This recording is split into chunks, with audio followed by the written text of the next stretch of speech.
Hi, I'm William, And I'm Kat, and that makes this info on the go. answering questions you want to know. So, Kat, when you hear the word witch, what really comes to mind? Is it that figure that's bent over that bowling cauldron, muttering some weird spells? Or is it the healer that's gathering herbs by the moonlight? Or maybe perhaps a woman on trial accused of consorting with the devil? Well, all three. All three. Told him a three, my lord. Anyway, Well, when I hear the word witch, I'm going to tell you, mine is not as cynical as any of those. It's the Bugs Bunny witch. fair enough. Oh, so you got the good, the bad, and the ugly witches. What about the Oh, one that has the long nose with the wart on the end of it? absolutely. I think That that might qualify as the ugly witch. Like, if anybody's ever played Banjo-Kazooie, it's Gr Grunda. I or think so. seeing Bugs Bunny. I mean, that witch is pretty messed up too. Right. I haven't seen the new Wizard of Oz. I haven't either. But thinking about the old Wizard of Oz, the Wicked Witch of the West. I mean, Hmm. that's kind of what I think the witch that everybody comes to mind, right? Yes.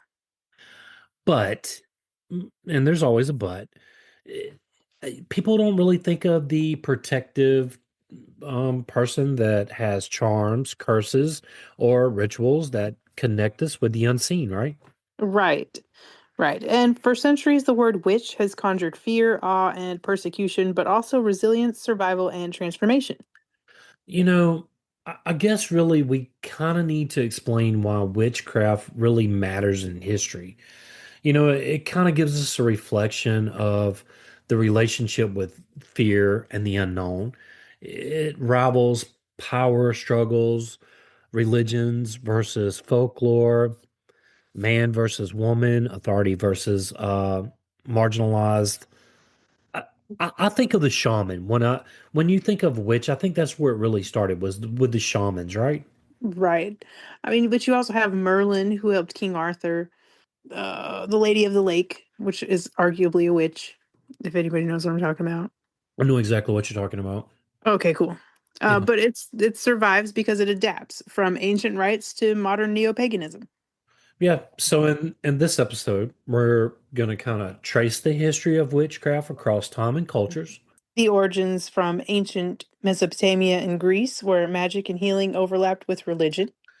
We're going to go to medieval and early modern Europe and kind of explore how witches went from folklore figures to maybe scapegoats and, mass hunts and trials, which ultimately led to the tragedies like Salem. And we're not really going to dig a lot into Salem because we have the Salem witch trials is going to be its own episode, right? Right, right. And then, you have the modern revival, how the witch was reimagined from folklore and literature to Wicca, neopaganism, and pop culture icons. So we're going to go back to the ancient roots in Mesopotamia and Egypt. So in Mesopotamia, on clay tablets as early as 2000 BC, there's spells for protection, healing, and curses. Yeah, that goes back to what I was talking about with the shamans, right? Right. Priests often doubled as magicians during this time where magic was seen as part of a religion and it wasn't really separate from it. Wherein the Ospu or diagnostic diviners performed rituals to drive out evil spirits. And then you had the belief, there was a mass belief of, the misfortune like illness, crops that could be blamed on malevolent forces or curses. And, again, it was often thought that people could perform spells or, Rituals. yeah, that could actually defend against these or actually cause against, illness and crop failure. Right, right. In Egypt, magic or Heka was considered a divine force caused by gods and humans alike. Everyday Egyptians used amulets, scarabs, Eye of Horus for protection because they really believed that these items brought them protection. Right. I mean, hey, if it's working for you and it brings you comfort, I'm not gonna knock it. Right, exactly. Priests and healers used spells from the Book of the Dead and medical papyri to treat illnesses. Not seen as sinister, magic was woven into life and the afterlife. Um, so I say let's move over to Greece and Rome, where sorcery and law kind of went together. What do you think? Absolutely. So in Greece, magic coexisted with religion, but had a dangerous reputation. You had mystic figures like Circe, who was a sorceress in the Odyssey, who could transform men into animals. We're talking about maybe werewolves or whatever. And then you had Medea, which was a powerful witch who helps Jason, but commits violent revenge. So you have these that kind of have the dangerous reputation part of it, but it really coexisted with the law of the time, right? Right. And then you have your everyday practices where you have curse tablets. So you have curse tablets made of lead inscribed with spells to harm rivals, often buried in graves. And then you got love magic binding spells to attract a partner. Well, I think those lead tablets were already gonna harm folk. Right. The Um, more you know. yeah, absolutely. So Roman law, um, which was somewhere around 81 BCE, it started to criminalize harmful magic, the malevolent or evil doing magic. Uh, Right. I think it was more about being protective and healing charms. This was common during the time of Roman law, right? Right. And emperors both feared and consulted magicians. Augustus outlawed certain practices, but others kept astrologers close. So, for example, you had Apuleius in the second century CE, who was tried for witchcraft, famously defended himself in his Apologia. Let's get into how magic was protective and dangerous. All right. So across cultures, magic lived in gray areas. You, Hmm. you had the healing rituals, the charm, the protective spells, which were widely accepted, right? Right. But once magic was linked to harm, manipulation, or secrecy, it became suspect. Yeah. Don't be suspicious. So helper versus sorcerer, healer versus witch. And this really laid the foundation of how witchcraft would later be judged in the Middle Ages. Right.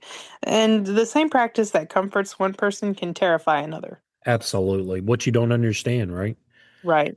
We really see a lot when we start digging into history is if something's not understood, It's it demonized. yeah, or it brings fear, right? Absolutely. And that's the basis for almost all wars at this point, too. Yeah, yeah, I would agree with that. So now we're going to kind of switch over to witchcraft in the medieval world. And that would be, Christianization of Europe. The pagan practices were reframed. And as Christianity spread roughly 4th to the 10th centuries, older pagan rituals and folk customs didn't just vanish, they were reinterpreted. You have seasonal festivals, fertility rites, harvest ceremonies, charms and healing with herbs, which were often absorbed into Christian tradition. You got Saints' Day, which was mapped onto pagan feast days, right? Right, but the suspicious practices, calling on spirits, divination, or charms outside the church's authority, began to be labeled as dangerous and even demonic. Hey, you can do it as long as we're behind it. Right. So magic then moved from being tolerated as a folk practice to being seen as a competition with Christianity, or not just Christianity, but maybe the Christian authority of the time, right? Absolutely. In the early church attitude, many theologians dismissed witchcraft as superstition and not a real threat. And So St. Augustine argued only God had true power. Witches couldn't actually change reality. over time, especially by the 12th to 13th centuries, the church grew more hostile. Fear of heresy and false religion blurred into fear of witchcraft. Yeah, so by the high Middle Ages, witches were increasingly imagined as people in a league with the devil. And So they're moving from being this in a league with the devil from being healers, which they were seen before this, right? Right. They were not just eccentric healers anymore. Yeah. So now they have a connection with the devil. Um, so if we get into medieval folklore, those kept stories of witches alive even before major hunts began. Some common themes were night flights, witches were believed to leave their bodies and travel at night to secret gatherings, Sabbaths, imagined nocturnal feasts where witches worship demons or the devil, and shapeshifting, witches turning into animals, wolves, cats, birds.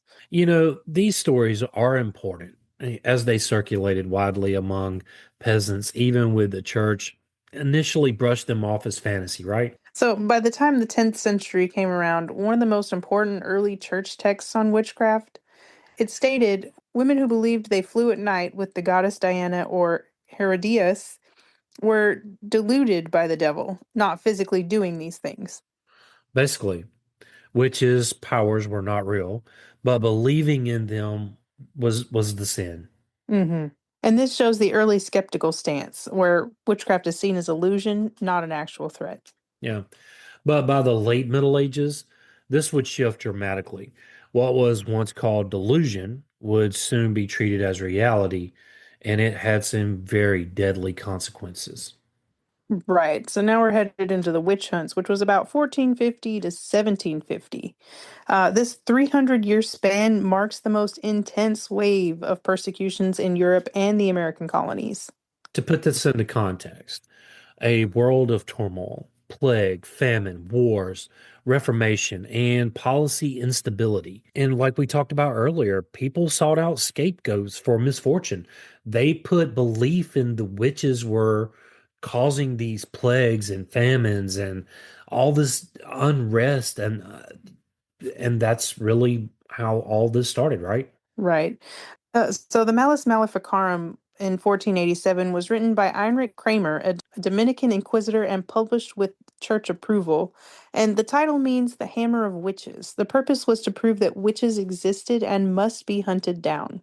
Yeah, and it claimed that women were more prone to witchcraft because they were supposed to be weaker and were full of lust, right? Yes. Yeah, and it really outlined methods of identifying witches, interrogating them, and extracting confessions, often through torture. You know, we should really do one on if torture really gives the answers you're looking for or the truth. Right. Because if you're being tortured, I know if I'm being tortured, if I were, I would probably just tell you whatever you wanted to hear at any point. Yes, exactly. Especially when we start getting into those torture devices that we're going to do a little bit later on this month. hmm hmm Anyway, we'll save that for that episode. We digress and Yeah. give a little sprinkles of the future. In any case, with the invention of the new printing press, it fueled witch hunts across Europe. And that became the go-to handbook for judges and inquisitors. So to put this in perspective here, the scale and hotspots, right? So Mhm. estimated around 40 to 60,000 executions between 1450 and 1750. Some historians place this number even higher than what I just told you. So Right. you That's a whole culling of a herd right there. yeah, so I mean you figure let's just go with the 50,000. 50,000 people executed for being accused of being witches during this time. Right. And then you have gendered violence. So about 75 to 80% of those accused and executed were women, often poor, widowed, or socially vulnerable. Yeah, and then you had the regional hotspots like Germany, some of the deadliest hunts with entire villages being nearly wiped out. And then you have Switzerland, which was an early epicenter of hunts, and thousands were executed there. And over in Scotland, you have intense waves of trials, particularly in the 16th and 17th centuries.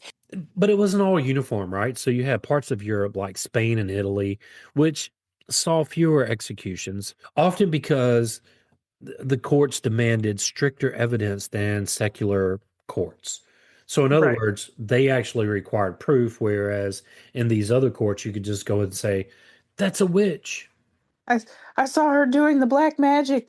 I think before we really get on into the Salem witch trials, I think we should take a short break here. Sound Stay with us. We'll be right back. Which of our founding fathers referred to the slave trade as an assemblage of horrors, yet enslaved more people than any other U.S. president? Thomas Jefferson. Which naturally occurring crystal was once worth its weight in gold and led to the rise of civilization as we know it? Salt. Which historical event was the inspiration for the smash hit fantasy series Game of Thrones? War of the Roses. If you were surprised by any of these or find yourself wanting more, I hope you'll join me over on History Fix, where I tell surprising true stories from history you won't be able to stop thinking about, wherever you get your podcasts. good. I guess now that we're back, Kat, I guess you can take on the witch trials. Like I said, we're not going to dive too deep into it because we're doing it as its own episode, right? Right. So, a famous case study in colonial New England, which was sparked by strange fits among young girls in Salem Village who accused others of bewitching them. Those trials escalated rapidly. Accusations spread through the community, targeting both outsiders and respected figures.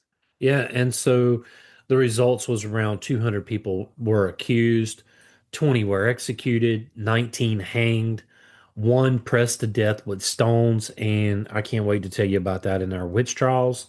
And dozens more were just jailed. Right. So the themes here are social tensions, old feuds, land disputes played a role in accusations. You got religious fervor and fear of the devil heightened panic, and eventually collapsed when judges and ministers admitted the evidence. Spectral testimony was unreliable. So the legacy of the Salem witch trials, it remains a cautionary tale of hysteria, injustice, and the dangers of scapegoating. We're gonna dive much deeper into that in that episode. Right.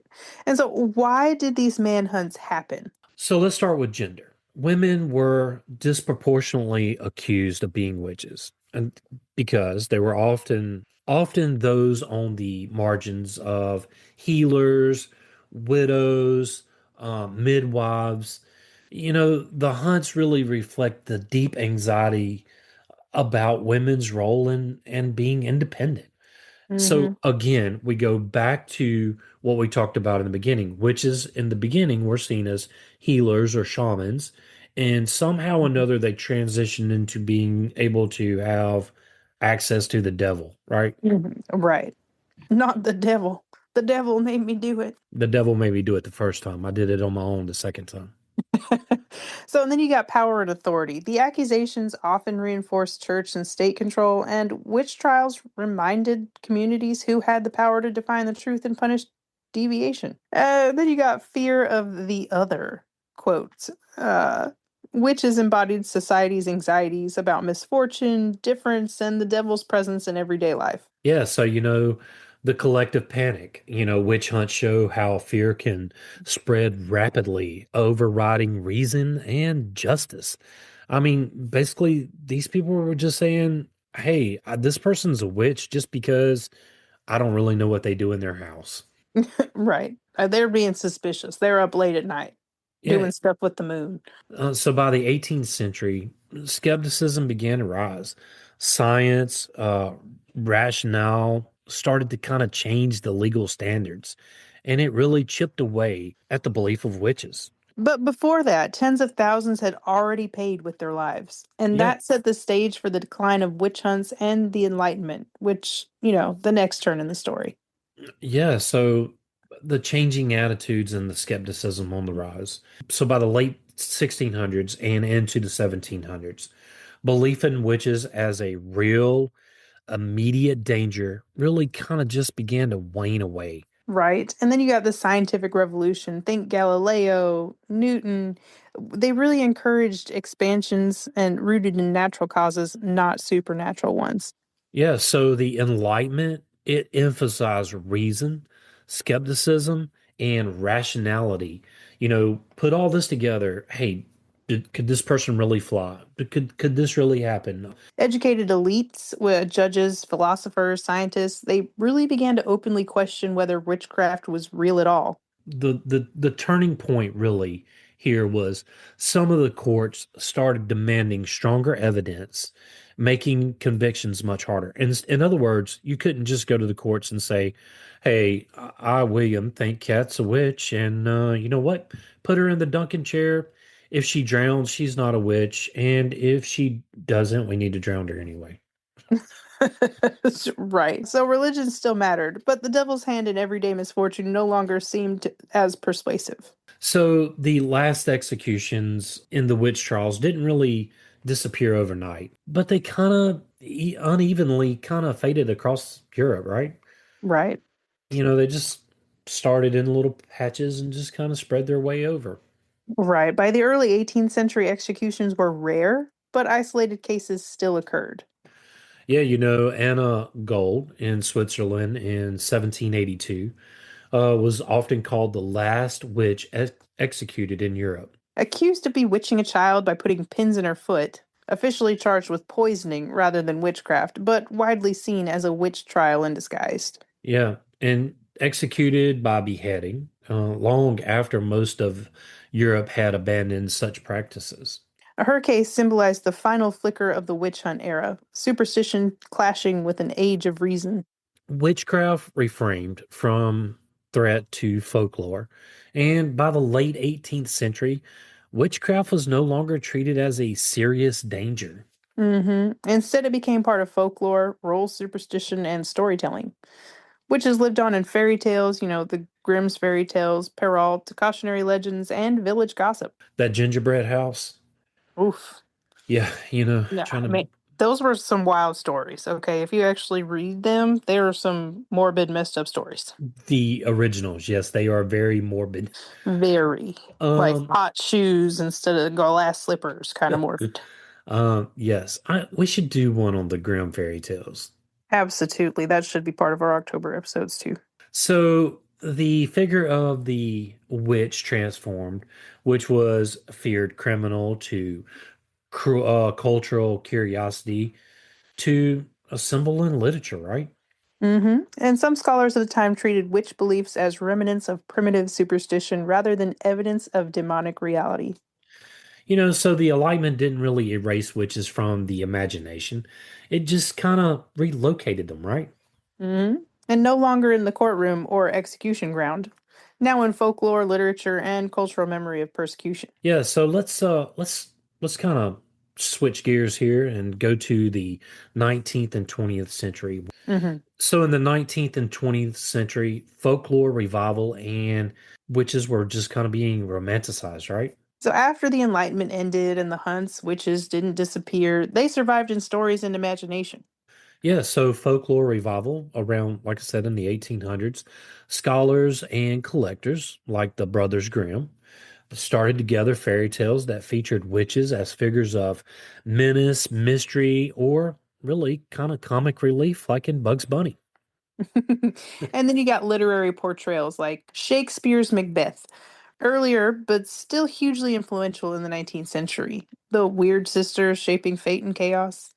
And we're doing a whole episode on Macbeth. Don't want to really rub it in, but we want to just kind of sprinkle that on there. Had a little sauce, if you will. Yeah. Then you got Gothic literature and Romanticism often used witches and sorcery to explore the supernatural. Yeah. So witch figures became part of really the growing fascination with the mystical past. But Mhm. this point, witches were really less a real threat and more cultural symbols. Sometimes frightening and sometimes whimsical, kind of like our scarecrows. So now Are you got Wicca and neopaganism in the mid 20th century. In the 1950s, Gerald Gardner, a British civil servant, published works that launched Wicca, often considered the first modern organized witchcraft religion. It claimed to revive ancient pagan traditions, though some historians really debate the accuracy. It blended ceremonial magic, folklore, and nature based spirituality. Yeah, so really the core theme was revivalence for nature. It had cycles of the seasons, divine feminine and masculine balance, and a magic as a spiritual tool. It inspired a wave of neo pagan movements and new interpretations of witchcraft across the West. For many, witch became not a slur, but a chosen identity tied to spirituality, healing, and community. As we move into kind of pop culture and global icons, you had The Wizard of Oz in 1939, which gave us two enduring witches.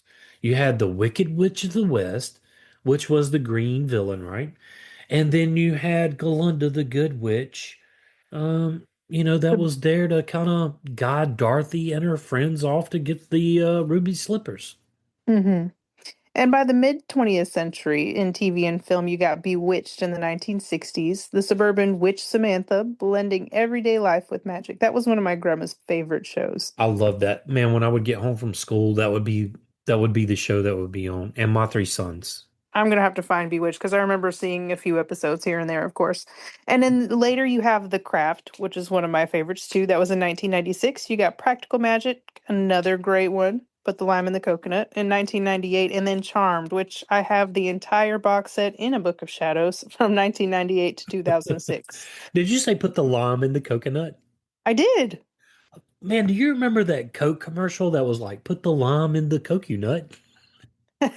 No, that Did- sounds hilarious. You need It to. doesn't sound bad either. I do like lime.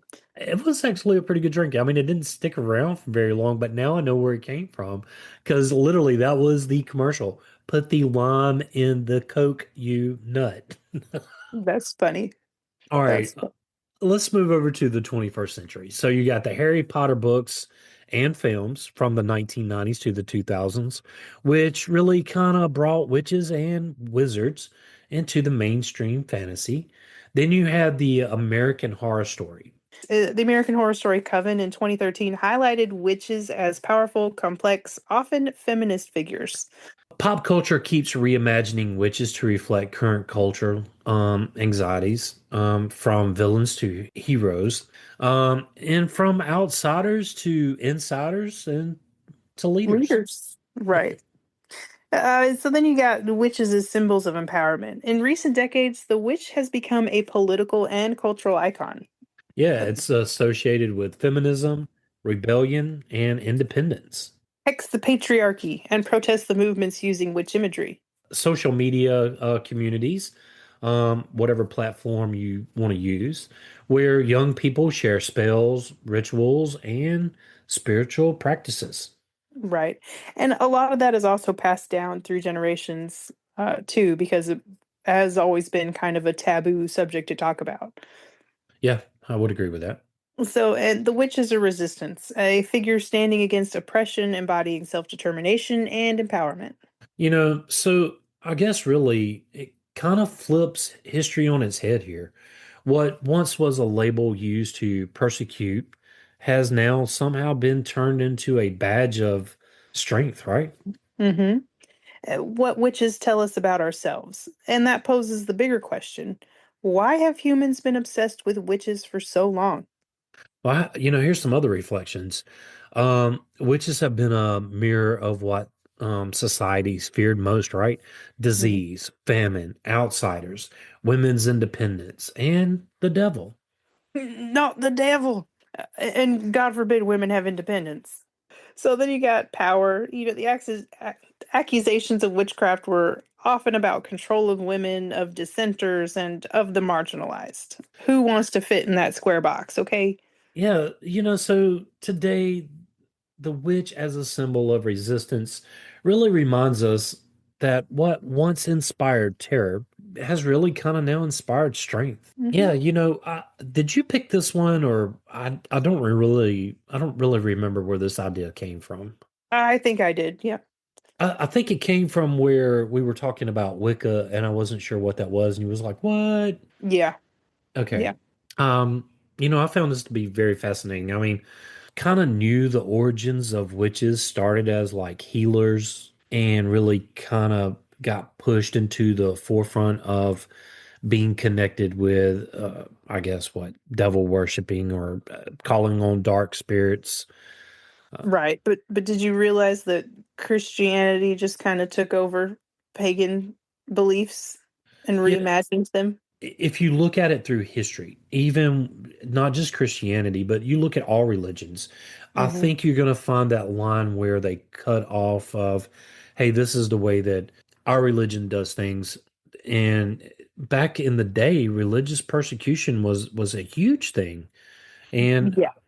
I think that's where that line was drawn, and it really kind of pushed witches into that realm of darkness because you can't be the healer because whether it's Christian or whether it's Islamic or whatever the case may be. Because God or Allah said no. Yeah, and you can't be the healer because you just can't do that. And then Hmm. witches got pushed into you're pulling out dark spirits to cause all this darkness now.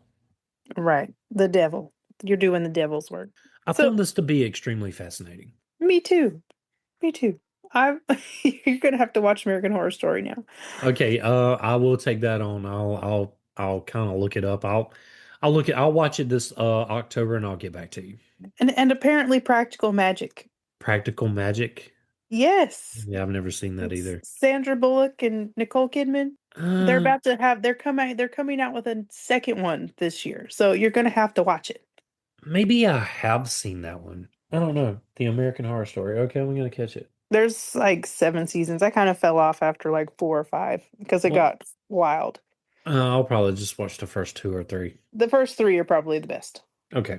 After that, I'll shut it down. I'm not a TV kind of person unless it's I get into like curiosity stream, history, science, things like that, Mhm. documentaries, things that most people find boring. But in any case, if you would like to support this podcast, tell a friend and help get the word out. Yeah, if you would like to help us keep the show going, you can do it so at Patreon. You can find the link in the show notes. William and I want to thank you for listening. Yes, thank you. Join the Facebook group and Info on the Go, On Facebook, you can share with us your show ideas. or ask us a question. Subscribe and follow us wherever you get your podcast. Send us a text using the link in the show notes or leave a review. Yeah, it really helps us get the word out. And you can email us at, Info on the Go podcast@gmail.com. and yes, that is all one word. Till next time. Stay curious.